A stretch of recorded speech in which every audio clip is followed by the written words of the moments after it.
இந்த ஆம்பளைங்க எல்லாம் ஏன் இவ்வளவு கல் நெஞ்சக்காரனா இருக்கீங்க? எதுக்குமே அழுக மாட்டீங்களா?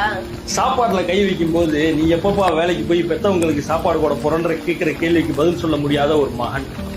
நம்மளை விட சின்ன பையன் ஒருத்தருக்கு கல்யாணம் நடக்கும். அந்த கல்யாணத்துக்கு நம்மளே கூப்பிட்டுருப்பாங்க, நம்மளும் போயிருப்போம். அங்க வந்திருக்க சொந்தக்காரன் நக்கலா கேட்பேன், அடுத்து உனக்கப்ப அப்படின்னு. அதுக்கு பதில் சொல்ல முடியாம திணற இளைஞன்.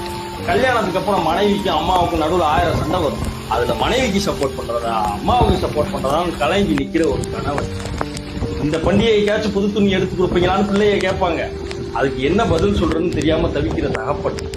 வாங்கின சம்பளம் 10ஆம் தேதியே காலி ஆயிருச்சு, மிச்சம் 20 நாளா எப்படிடா ஓட்ட போறோம்னு குழப்பத்திலேயே சுத்திக்கிட்டு இருக்கிற ஒரு குடும்ப தலைவர். உனக்கு என்னப்பா ஆம்பளை தானே அப்படின்னு பல விஷயத்துல பாரபட்சம் பார்க்கிற இந்த சொசைட்டி மேல ஆதங்கத்தோட சுத்திக்கிட்டு இருக்கிற ஆண்மகன்.